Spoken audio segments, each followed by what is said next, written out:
When you think of Kernow, what first comes to mind? Idyllic beaches? Atlantic fishing? Quaint countryside communities? Or perhaps the Cornish pasty? Some of you, though I'll wager not many these days, may have thought about mining. Well, whilst today mining in Kernow is more limited than it ever has been, perhaps since the Stone Age, the fact is, historically speaking, mining would have been at the very top of someone's thoughts when thinking of Kernow. An identity, craft, economy and reputation that stayed with the Kernewek people for more or less 4,000 years. And today, we'll be covering the period where it all truly began. We'll be leaving behind a world of stone, and instead we'll enter a world of bronze, though perhaps more accurately for Kernow, a world of tin. Dydh, hello. I'm excited to finally arrive at the Kernewek Bronze Age, as it is here that perhaps the defining aspect of the later Kernewek identity is formed. So I'll be splitting this video into broadly two parts. One, covering the transition to the Bronze Age, mining, and Kernewek trade, whilst the other will look far more broadly at changes to Kernewek society. As always, this will be a very broad overview of a very important period, and we won't be covering the Isles of Scilly, as I actually made a different video to cover their unique Bronze Age separately. So, what and when was the Bronze Age? Well, broadly speaking, it follows the Neolithic, marking the end of the Stone Age and the beginning of metalworking. In Britain, the Bronze Age lasted from around 2200 to 800 BCE, and although we don't have exact dates for Kernow, recent evidence does suggest tin processing there could date back to 2300 to 2100 BCE, potentially making Cornwall one of the earliest metalworking regions in Western Europe. Metalworking in the Bronze Age was obviously a hugely important skill and one of the defining aspects of the period. But what exactly was going on? Well, prior to the discovery of bronze, which is a tin-copper alloy, copper was being used on a very small scale to create metal objects. But it is the Bronze Age which kicks off a widespread metalworking trade, culture and industry across the world. Kernow, along with Devon, Brittany and parts of Spain, was a key source of metals in Europe, and especially tin. Kernow and Devon have some of the purest tin deposits anywhere in the world, which significantly boosted their economies and prosperity during the Bronze Age.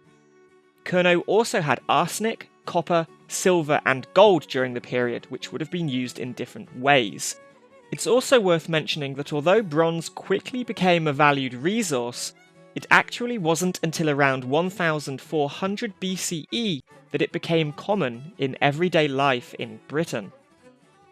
Now that's all well and good, but how were the metals collected? Unlike modern mining, Bronze Age methods were simpler. There were no engine houses or wheels, and no deep mines either. Instead, two main techniques were used.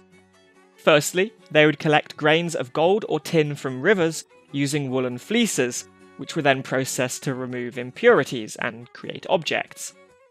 The second method is open pit mining, though this would have been done at a small scale and at shallow depths. Evidence of this actually comes from slag, the waste product of smelting, which archaeologists use to identify early metalworking sites.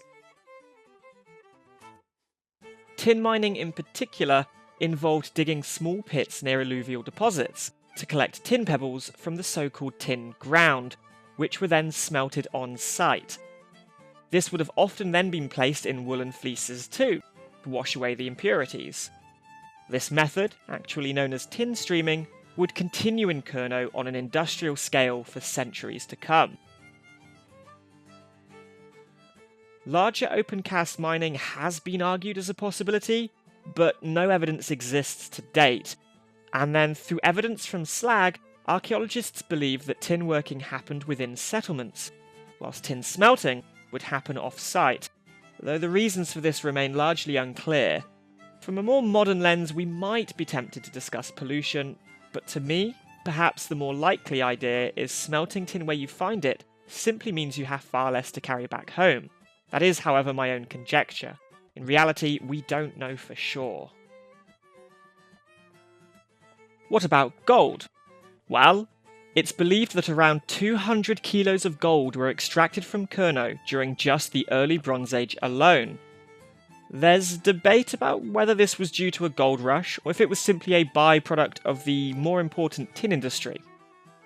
Ireland, in particular, seems to have been a significant destination for Kernewek gold, despite having its own abundant supply. In fact, over 50 Bronze Age artefacts in the National Museum of Ireland were made with Kernewek gold, suggesting this gold was seen as more exotic and desirable. This also hints that gold didn't have a universal value, given comparatively few gold artefacts exist in Kernow. Perhaps people simply didn't value it as highly as those they traded it with. Gold wasn't entirely unvalued though, as 2 gold lunulae crests found in Harlan prove.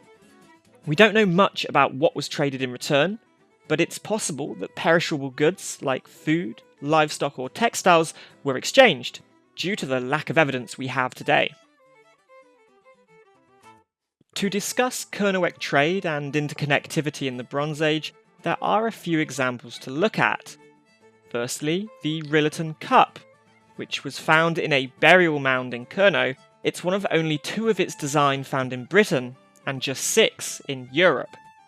Its design might have been influenced by Mycenaean Greek styles, but it's more likely linked to similar examples from Germany or Brittany, who themselves were inspired from Greece, showing a network of cultural exchange occurring. Another remarkable artefact is the Nebra sky disk from Saxony-Anhalt, Germany, dating to between 1800 to 1600 BCE. It's perhaps one of Europe's most important Bronze Age discoveries, and the oldest known concrete depiction of an astronomical event anywhere in the world. The gold from its first phase of development came from the River Carnon in Kernow. The tin in the bronze also came from Kernow, whilst the copper from Austria, highlighting the region's importance in the European trade networks.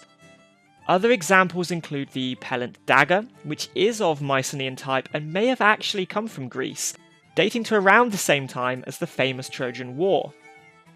Kernewek tin has also been identified in artefacts as far afield as Israel and Turkey, thanks to recent advances in lead and tin isotope analysis.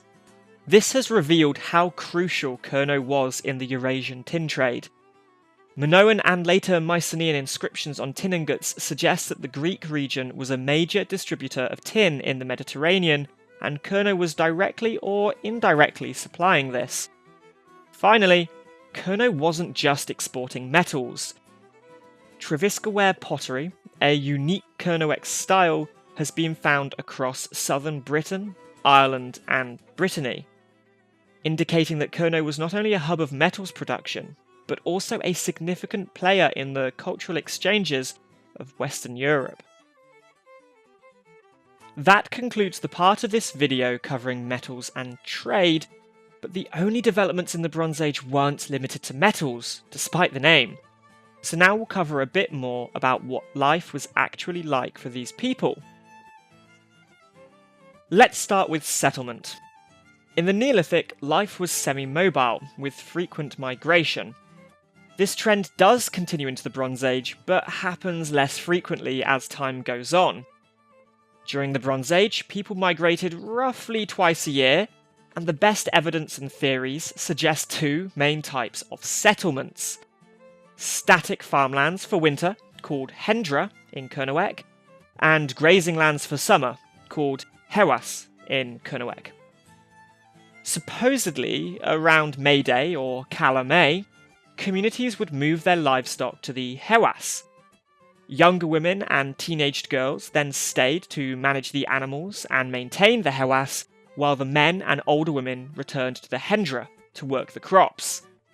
Finally, around Halloween, or Cala Gwav, everyone returned to the hendra for winter, I would like to add here that the view of the ancient past some have regarding male and female roles and the overimportance of men is largely being seen through a modern lens. Although many roles were indeed sex and age-based, at this point all were equally important, and in some ways things may have felt more egalitarian. By the Middle Bronze Age, around 1500 BCE, this pattern does start to change, as more permanent stone roundhouses with turf or thatched roofs appear, such as at Scarcewater or St. Neot. These homes likely took on greater cultural significance, serving not just as shelters, but also as new forms of monuments, that is, monuments to settlement, argued by coinciding with a decline in the building of traditional monuments that we've seen before. Now let's move on to burial practices and monuments. Early Bronze Age Britain saw a preference for inhumation or full-body burials, and later in the period this changed to a preference for cremation burials. Kernow, however, favoured cremation throughout the entire period. It's not just the type of burial that's important though, but what it contains too. Barrows, that is, artificial mounds of earth covering stone or post-lined curbs, remain popular burial sites from the Neolithic to the Bronze Age, but their form changed, with long barrows falling out of fashion. Round barrows largely replaced them in Britain, and the most common form was a bowl barrow, which is a roughly hemispherical mound, that is to say an earthen mound shaped like the top half of a sphere. One of the largest known round barrows in Britain is Carn Beacon at Verion. It is distinct in its landscape, at 40 metres diameter and 5.5 metres high, sitting in an otherwise relatively flat landscape, high above Gerrans Bay, and visible from the beaches below, like Porthscatho Beach. It was theorised to have been an important landmark for maritime travellers, and inside was found evidence of a cist, a central cremation, and multiple surrounding cremations as well. Barrows like Carn Beacon were often higher status burials designed to leave a lasting impression on the landscape. These sites were culturally important, being reused for multiple burials and, in some cases, forming part of larger barrow cemeteries, such as at Taphouse Ridge in East Kernow. Stone circles were likely cultural focal points throughout the Bronze Age, with Bodmin Moor in Kernow alone having 17 of the roughly 150 confirmed stone circles in England. Some archaeologists argue for a cultural distinction in Kernewek stone circles, with them often being aligned to the south of prominent hills or tors. This alignment may have had spiritual significance, perhaps reflecting beliefs about the afterlife using astronomical events, as argued by Fanworth et al. They seemingly ensure the pole star and the Milky Way display a viewable procession directly over the stone circles, and disappearing as they pass through a hill or tor before reappearing on the other side, representing perhaps a transition of souls into an afterlife. Cairns, such as those at Stannon Down, also seem to focus on tors and astronomy, indicating the continued importance of these sites from the Neolithic into Bronze Age day-to-day society, and the significance of stars and astronomy to cultural and religious beliefs of the day. And finally, a major disruption to Bronze Age life came from a significant change of climate. Britain became, on average, colder and wetter, with a marked increase of both severe storms and droughts. This led to mass migration, changes in agriculture, and increased conflict. The reasons for this climate shift are still debated. One theory points to the Santorini volcanic eruption, for example. Regardless of why, though, people moved from uplands and moorlands to lowlands, leading to a lot of competition for the best agricultural land. Clifftops and sand dunes later became prime grazing areas, whilst lowland farming began to thrive. This shift in land use actually remains to this day. The quality of Kernewek pottery declined, possibly due to a loss of expertise, changing priorities, or competition over quality resources, and traditional monuments like stone circles and round barrows also fell out of favour, replaced by new funerary rituals and hill forts, such as Caer Bran and Caslan Dinas, which increased in frequency during the Late Bronze Age, the latter actually being an Iron Age hill fort, but shows evidence for use as a defensive site during the Bronze Age. An increase in the building of hill forts seems to represent a perceived lack of safety and need to protect one's settlements or resources. The Bronze Age arms trade also thrives, as it saw a drastic increase in complexity and new technology, including far more sophisticated spearheads. Overall, this climate change coincided with a decline in Kernewek society, which does seem to align with broader European trends. Increased competition and conflict may have led to the rise of dominant political groups, possibly setting the stage for the later dominance of the Cornovii and Dumnonii tribes and the arrival of Celtic culture, but we'll get to all that in the next video. And there you have it. We've just finished our journey through the entire Kernewek Bronze Age. I wanted to provide both an external and internal overview of what was actually happening for Kernow, looking at metalworking, trade, and ordinary life. Although some trends continued from the Neolithic, what you can largely see is a complete upheaval as life becomes more metals-focused and static, with new forms of settlements and monuments appearing as well. However, climate change in the later Bronze Age leads to two distinct sides of the period.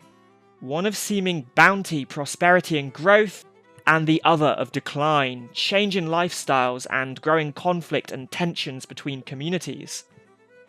I hope you found this an interesting overview of the period, and now understand how far back Kernow's culture and heritage of tin mining truly goes, and that despite Kernow's relative global insignificance today, that actually, the Bronze Age showcases a different time, and one where Kernow was an important, influential and rich region of Europe, and we will only see that continue to grow for the time being.